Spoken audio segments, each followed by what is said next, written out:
O povo esperava por um Salvador. A história de Jesus Cristo começa em um período de intensa expectativa em Israel. Durante séculos, o povo judeu esperava a chegada de um Messias, uma figura profetizada que traria libertação e salvação, especialmente em uma época em que Israel estava sob domínio romano.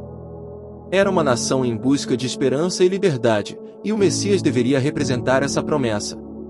Jesus chegou para atender a essa necessidade, mas de uma forma muito diferente do que muitos esperavam. Nascimento e primeiros anos, a humildade do Filho de Deus.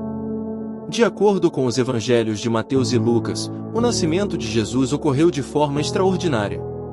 Sua mãe, Maria, era uma jovem simples da cidade de Nazaré, que foi visitada pelo anjo Gabriel. Ele anunciou que ela seria mãe do Filho de Deus, concebido pelo Espírito Santo. José, seu noivo, inicialmente preocupado com a situação, aceitou o plano divino após uma visão em que também foi instruído por um anjo. Essa aceitação demonstrou sua fé e coragem. Devido a um censo decretado pelo imperador romano César Augusto, Maria e José viajaram até Belém, cidade natal da linhagem de Davi. Ali, Jesus nasceu em um estábulo simples, pois não havia lugar nas hospedarias.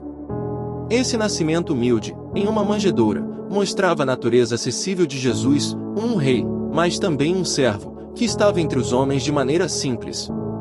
Logo após o nascimento, pastores foram guiados por um anjo para adorá-lo, e mais tarde, os magos do Oriente também vieram, trazendo presentes que simbolizavam sua realeza, sua natureza divina e seu sacrifício futuro. Fuga para o Egito e retorno a Nazaré. Pouco depois do nascimento de Jesus, o rei Herodes, temendo a profecia sobre o rei dos judeus, ordenou a morte de todos os meninos em Belém com menos de 2 anos. Alertados por um anjo, José e Maria fugiram para o Egito, onde ficaram até a morte de Herodes. Esse evento cumpriu uma antiga profecia: do Egito chamei meu filho. Após a morte de Herodes, eles voltaram para a cidade de Nazaré, onde Jesus cresceu. A infância e a adolescência de Jesus. A Bíblia traz poucos detalhes sobre a infância de Jesus, mas uma passagem importante relata um episódio quando ele tinha 12 anos. Em uma visita ao templo em Jerusalém durante a festa da Páscoa, Jesus se separou de seus pais e foi encontrado entre os mestres, discutindo as Escrituras com uma sabedoria que surpreendia a todos. Ele já demonstrava uma profunda compreensão de sua identidade e missão, afirmando aos seus pais que estava na casa de seu pai, sinalizando sua relação única com Deus. Início do ministério, o batismo e o chamado ao arrependimento. Aos 30 anos, Jesus deixou a vida comum em Nazaré e iniciou seu ministério público. Ele procurou João Batista no Rio Jordão para ser batizado. João, um profeta que vivia no deserto e pregava sobre o arrependimento e a chegada do reino de Deus, reconheceu a importância de Jesus e hesitou em batizá-lo, dizendo que ele próprio precisava ser batizado por Jesus. Mas Jesus insistiu, afirmando que era necessário cumprir toda a justiça. Durante o batismo, os céus se abriram e o Espírito de Deus desceu sobre ele em forma de pomba, enquanto uma voz celestial dizia: "Este é o meu Filho amado, em quem me comprazo." Logo após, Jesus foi conduzido pelo Espírito ao deserto, onde jejuou por 40 dias e foi tentado pelo diabo. Ele resistiu a todas as tentações, reafirmando seu compromisso com a vontade de Deus. Esse período marcou seu preparo espiritual e demonstrou sua força e fidelidade à missão. O chamado dos discípulos e primeiros milagres. Retornando do deserto, Jesus começou a pregar em várias cidades da Galileia, chamando as pessoas ao arrependimento e ao reino de Deus.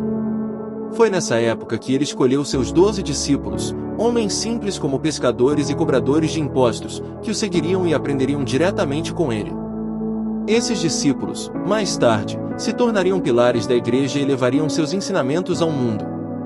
Os milagres de Jesus começaram a ser manifestos, e esses eventos milagrosos reforçaram sua mensagem e atraíram multidões. Ele curou leprosos, fez cegos enxergarem, surdos ouvirem e até mesmo ressuscitou pessoas, como Lázaro.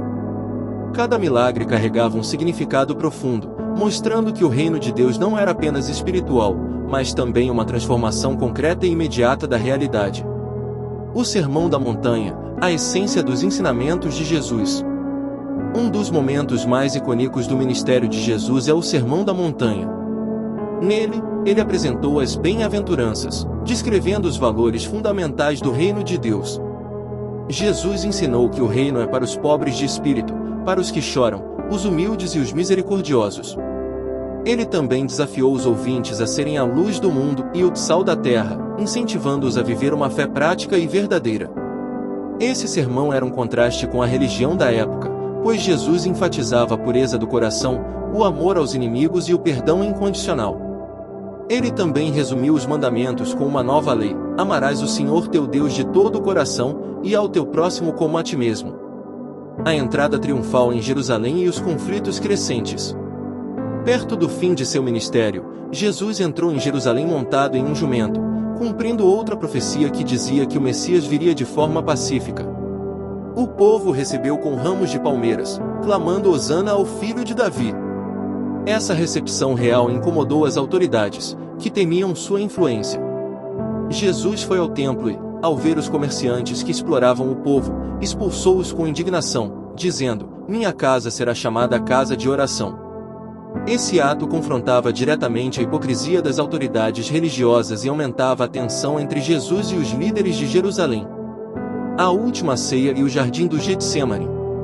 Na última noite com seus discípulos, Jesus celebrou a Páscoa, a última ceia. Ele repartiu o pão e o vinho, simbolizando seu corpo e sangue que seriam oferecidos em sacrifício. Em uma das cenas mais emocionantes, Jesus lavou os pés de seus discípulos, ensinando sobre humildade e serviço. Após a ceia, ele foi ao jardim do Getsemane, onde orou intensamente, sabendo do sofrimento que viria.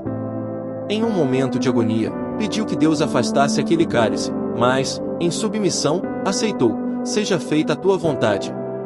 Prisão, julgamento e crucificação. Jesus foi traído por Judas, um de seus discípulos, e preso. Levado a julgamento, ele foi acusado injustamente e condenado à morte. Foi humilhado, torturado e forçado a carregar sua cruz até o Monte Calvário. Na cruz, Jesus suportou enorme dor física e espiritual. Ele pediu perdão aos que o crucificaram, demonstrando um amor incondicional e uma entrega total. Ao morrer, Jesus exclamou: está consumado, significando que seu sacrifício estava completo. Com sua morte, ele cumpriu as profecias e abriu um novo caminho para que a humanidade tivesse acesso direto a Deus. A ressurreição, a vitória sobre a morte. No terceiro dia após sua morte, Jesus ressuscitou, aparecendo primeiro a Maria Madalena e depois a seus discípulos. Ele passou 40 dias com eles, orientando-os e preparando-os para levar a mensagem do Evangelho ao mundo. Sua ressurreição não foi apenas uma vitória pessoal, mas a prova de que a morte havia sido vencida e de que ele realmente era o Filho de Deus. Antes de subir aos céus, Jesus deu a seus discípulos a grande comissão: vão e façam discípulos de todas as nações. Prometeu enviar o Espírito Santo, que guiaria e fortaleceria seus seguidores. Conclusão: o impacto duradouro de Jesus. A história de Jesus Cristo, do nascimento à ressurreição, é uma história de amor, sacrifício e transformação. Seus ensinamentos e sua vida deixaram um impacto profundo na humanidade, moldando valores de fé, compaixão e justiça.